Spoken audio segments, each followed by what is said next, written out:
xaflad si heer sare ah loo soo agaasimay oo marti sharaf uu ka ahaa wasiirka wasaaradda caafimaadka iyo fayadhowrka qaranka mudane aadan barre ducaale wasiirka caafimaadka xukuumadda ismaamulka Garissa mudane Axmed Nadiir Sheekh wakiilka golaha deegaanka ee waaxda Waaberi Abubakar Xaaji Sugow odayaal waxgarad haween qaybaha kala duwan ee bulshada ardada iyo waalidiinta ayaa waxa ay ka dhacday markaska Daarul Afaaq ee gudaha magaalada Garissa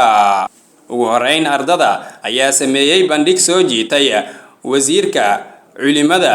mas'uuliyiintii wehlinaysay iyo ka qaybgalayaasha ku sugnaa madasha waana kuwan bandhigooda ضيوفنا الكرام أهلا وسهلا بكم في رحاب دار الآفاق وتقبلوا منا تحية من القلوب والأعماق فالسلام عليكم ورحمة الله وبركاته. من يرد الله به خيرا يفقهه في الدين. أخي العزيز، كيف ترى أن نجري حوارا في الفقه؟ حسنا، إنه موضوع قيم وجدير بالحوار. عرف الطهارة لغة واصطلاحا. الطهارة في اللغة النظافة، وفي الاصطلاح رفع الحدث وإزالة الخبث. الحمد لله لا أبغي به بدلا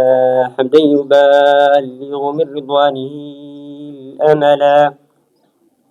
ثم الصلاة على خير الورى وعلى ساداتنا آله وصحبه الفضلاء. شيخ بشير جني oo ah maamulka markaska Daarul Afaaq oo ka hadlay qalin jabinta sideedaada oo ay ka qalin bedelanayaan 25 ardaya ayaa waxa uu amaanay doorka wasiirka wasaaradda caafimaadka mudane aadan barre ducaale uu ku leeyahay xarumaha culuumta islaamka ee gobolka iyo magaalada Garissa 20 sano ee la soo dhaafay waxa uuna u riyaaqay sida hagar la'aanta ah ee waalidiinta markaska Daarul Afaaq ay u taageereen yeelkeeda ay weli baahi badan oo dhanka tasiilaadka gaadiidka ay haysato. bishii toddobaad laba cunug baan ku bilownay maantana waxay maraysaa xagga macadka kaliya inay 8 qaybood ay ka qalin jibiyaan quraankana iska wadhaaf. macadka waxaan isaga bilownay 2012 2013 waxaan nala bilowday oo gacan iyo garab nagu siiyay معالي الوزير آدم برre ducaale laga soo bilaabo 13 ilaa يومنا هذا una garab taagan yahay ficlan wixii ilaahay waafajiyo waxaan rajaynaysaa ilaahay camalkiisana inuu ikhlaas ka dhigo miisaanka xasanaadkana u saaro. Daarul Afaaq hadda ay taagantahay 2 qaybood ba ka koobantahay oo ah qayb macad ah oo ah xifdu mutuun shariica ardayda arkayseen ah ma aha diyaarin kaliya ardaydu sidaas ay u dhisan tahay ficlan waxaana ka maqraati kici doonaa insha Allah taala jaamacadaha ay ka soo baxeen. qaybta labaadna waa qaybta quraanka oo hadda runtii berigii hore waxaa dhibnaga haystay xagga farbarka iyo waxaas lama soo bandhigo xafladoodii mar hore dhacday laakiin cunugu markuu sida farbarka uga baxo quraanka meeshuu doono iyo suuraduu doono iyo isagoon macallin u marinin inuu akhriyaan gaadhnay carruurtii markaa nooca ay si xawli ay quraanka u dhammaynayaan. waxaan rajaynaynaa inaan tayada kasii fiicnaysiino dhinaca macadka iyo dhinaca taxfiidka labadaba. waxaan aad ugu mahadcelinayaa runtii macallimiinta qaybta taxfiidka iyo qaybta macadka oo wax dadaala gaabsanin intii karaankooda dadaal bixiyay aad baan ugu mahadcelinaynaa. waxaan rabaa inaan markaa ana waqtiga ilaalinaya Daarul Afaaq dhulkan ay hadda degan tahay waa 5 ekar iyo banaanka weyn markaska iskale banaan inta dhisanna iyada iskale waxa awood ana ma ana kulayna fadli ilaahay umaan u celinaynaa subhanahu wa ta'ala runtii isagana mudan in looga mahadceliyo. waa dhulka waasacad aragteen in ciriiri ka jirin 10 gaari 100 gaari haday soo gasho ciriir nagama galayo. ruuxii xariga ka jaray furay wuxuu ahaa معالي الوزير آدم برre ducaale maalintii xariga laga jarayay maraakiis badan oo maraakiista islaamiga ah way nagala soo qayb galeen maalinta iyada ah. waxaan u malayn waa xafladii 8 dafca ka baxday meeshan 6 xaflo ka soo qayb galay Aadan Barre oo ka xusuusto meeshii cidhiidhiga aydan ku jiray 2013 xafladii ugu horeysay tii labaad alma ma qabanay laba xaflo oo ku aadanayd waqtigii koroonaha yuu ka maqnaa baan u malayn iyo hal mid oo halkan aleelaha lagu qabtay hal korona iyo hal mid oo halkan lagu qabtay hal maalina muusan ka maqnayn intaa waxaa noo dheer markaan kirada ku jiray ilaa aan kirada ka soo baxno gacan buu naga lahaa kiradu bixin jiray gacan buu nagu lahaa waana uga mahad celinaa runtii markastoon xaflad qabanana wuu nala wadaagaa ilaahay aakhari adduun baa xifdiyo runtii baahi ma aanaa sheeganay taariikhda intaan dhisnayn hal mar baahi daarul aafaq ma aanaa soo gudbisanin ku saabsan waxaasaan u baahannahay wixii garashada wasiirku ay ka timaada mooyaane intaana markay hadallada dadku u gelin hal baahi ah yaa maanta qabnaa halkaa baahidan waxaan rajaynayaa insha allahu tacaala in laga jawaabi doono gaadhiga aan wadano ee hadda ardayda soo qaada sanadkii 10aad baa hadda u dhammaaday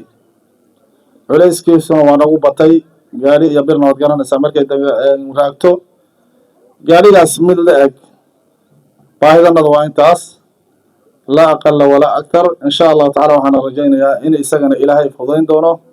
siduu dhulkan iyo dhismaanba u fududeeyey dhismaanna runtii waxaan uga mahad celinayaa shaksiyan sheekh axmed nuur maxamed biixi oo runtii kaalin aad u muhiimsan ku lahaa wasiirkuna uu riixay jazahu allahu khayran wasiir aadan barre ducaale oo ka hadlay madasha ayaa dhankiisa ballan qaaday in gaari bas ah oo lagu daabula ardada uu u soo iibin doono markaska daarul aafaaqa wuxuuna dhanka kale baaq u diray waalidiinta magaalada in dacwadda ay ku dadaalaan shaqo kale maanta gaarsi u imaaday daarul aafaaqna taariikhdeeda waa la sheegay ilaahay waa mahad leh daarul aafaaq waxay ku jirta meel yar oo luuq oo sunna agteeda ah maantana waad arkaysiin daarul aafaaq say tahay ilaahay waa mahad leh mahad kale waxaan u celinaynaa sheekh axmed nuur iyo hay-addiisa uu madaxda ka yahay iyo sheekh jaasim oo jooga kuwait waxaan leenahay haddaan nahay ummadda muslimiinta ee magaalada gaarisa iyo waddankan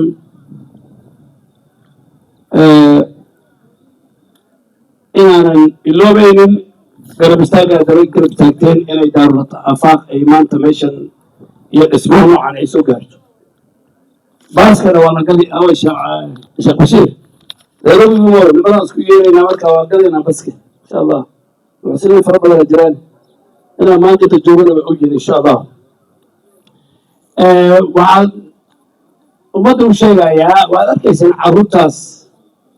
yar oo xaafadda ah waxay soo bandhigeen waad ogtiin shaqooyinka ay hayaan hooyooyinka iyo gabdhaheena qiimaha badan oo mutacalimiinta oo diinta wadaan oo maxaawo weyn tahay iyo ruqiya iyo xalima sacdiya iyo gabdhihiina qaashaan hidaaya iyo xijaabkan waad arkaysid meelo badan lagama helo wadamo badan hataa oo muslimiina lagama helo fursado noocan oo kale marka dadka waa inay ilaahay ku shukriyaan waa inay diinta bartaan diinta lagama dad ka xishoodaan dad waxaa jira ka xishoodaan xijaabka ninbaa qisa shalay daraade wuxuu yidhi waxaan kusoo diri telefoon gabar oo sidan oo meel ka shaqayso wasaaradda caafimaadka iyo markuu telefoonka ii soo diray wasadan iyo message wata waxaan fiiriyay statuskeeda waxaan arkay madaxeeda uu ka qaabanaa ninkii baan ku celiyay waxaan dhihi gabadha lama hadlayo waayo war maxaa dhacay waxaan arkay statuskeeda fiiri madaxay qaabatay gacanta madaxa saarata xijaab kabacdi statuskaas bedesho kabacdi aan la hadlay gabar mas-uulka ay tahay noocaasaan ku dhaqnaa marka waxaa rabaa waxaan arkaa hooyooyinka xijaabka gabadha iyadoo yar ha lagu soo koriyo markay gaarto 15 soddon gaarto ma tuurayso carruurtooday marka kusoo kordhay iyada culamadana shaqo weyn bay qabteen wasiirka caafimaadka xukuumadda Mr. Axmed Nadiir Sheekha wakiilka golaha deegaanka ee waaxda Waabari Abubakar Xaaji Sugow iyo gudoomiyaha amniga ismaamulkan Gaarisa Mudane Maxamed Ramadaan Mbuto ayaa dhankooda amaanaya muhiimadda ay leedahay in ubadka lagu barbaariyo culuumta islaamka waxayna u mahadceliyeen maamulka markaska Daarul Afaaq. aniga maanta aad ugu faraxsan inaan idin soo hor istaago maalinkii ugu horena ay noqoto waan ka xumahay dadka dhammaan ay dhahaan markii saddexaad iyo markii afaraad laakiin aniga nasiib wanaag anoo waxay noqotay dufcadii sideedaad takharujkooda inaan kasoo qayb qaato anigoo ku faraxsan inaan maanta halka aan joogo dabcan qof walba waxay soo jiitaa laakiin ani marka hore waxay soo jiitay sheekh bashiir wuxuu ahaa magac al afaaq waa horizonka sooma xilifyada waay soo maaha waxay tusinaysaa yani waxaan hiigsanayna higsiga iyo maaragtay fiirada dheer ay muasasiinta madrasadan ay leeyihiin dabcan arrin aad loogu farxo waaye waxaa kaa haddana daliil ka noqotay caruurtii iyo mise aan dhaho mutakharijiintii iyo ardaydii soo bandhigayso maanta wax walba diinta dhan loo soo koobeen qawaacid fiq qawaacid bayna bareen akhlaaq bayna bareen bal waxaan arkay ilmihi yaraa hadda in qur-aan kalima hela bara culum alqur'aan waxaan isleeyahay hadda abyaadii shaatibiyada iyo haddii hadda la weydiiyey inay kasoo baxayaan baan aaminsan aad iyo aad bay runtii isoo jiidatay wax fara badan ayayna soo koobeen ugu dambeyn anoo tan ardada ka baxayo gabadhi ugu dambeysay magaceeda iqra ahayd khudbadeedana khudba aad looga dhacay dabcan ahayd ayadoo macallimiinta ku ammaantay inay yihiin dad tarbiyeynayaan ajyaal bay dhaha soo maha jiil fara badan generations yani amaano fara badana macallimiinta saaran maadaama ay tarbiyeynayaan generations waana dadka sii wadayaan akhlaaqda fiican iyo horumarka iyo wax walba oo wanaagaya marka shaqo fiican ayaad haysin aad iyo aad ayaan ugu farxaynaa al afaaq magaceedana waxaa ka tarjumay ardadii meeshan taagneed wasiir aadan barre ducaale oo in badan waagberi madrasadeeda wax kala qabtay maanta waxaan arkay madrasada Daarul Afaaq inaad noo soo bandhigteen waxbarashadiina sanadkan soo dhaafnay aad qabateen ardayda iyo macallimiinta hogaaminaya Sheekh Bashiir waa macallinka saaxiibkayga la taliyahayga koowaad waa ninka saaxiibaan ka dhigtay runta anigana wixii xaq uu ii sheegaa marka madrasadan waa markii afraad aan imaado maanta haddii lagu daro waxaan ogahay xaaladda markaan soo galay aan imaaday gobashayda amalaynaya meejan aan ku fidiyey xaaladda madrasadan waan arkay baahideeda markaa oo countiga kala xiriirneedna waan ogaaday muddo kadibna waan tashanay waxaan aaminsanahay madrasada asagaas inuu meel saaray anigana qaybtuu ii diray inaan ka qayb qaatay si xoog leh Sheekh Bashiir waxaan leeyahay horu soco ardaydna ilaahay meel fiican ha geeyo waalidiinta halkan degan reer kulan xoog midnimo sagaaray iyo iqra waxaan doonayaa inay madrasadan ardayda ay keenaan sisi jamii hii ya hapa Garissa tumeisoma dini sana, lakini inafika mahala tunapigania nafasi ndogo sana kwa sababu ya lugha, na swala hilo niliongea siku ile nikiwa mgeni wa heshima wakati wa uzinduzi wa Islamic University, na nasikia kuna watu walinung'unika sana, na mimi sitaogopa nitaliongea sana tena siku ya leo swala hilo, kwamba ni lazima tujifunze lugha zingine ambazo zinaweza kutusaidia kutumia elimu tuliyoko nayo. Ukiwa doktor lakini unajua Kiarabu peke yake unajifinyilia. Nafasi zipo, shule nyingi zinahitaji walimu,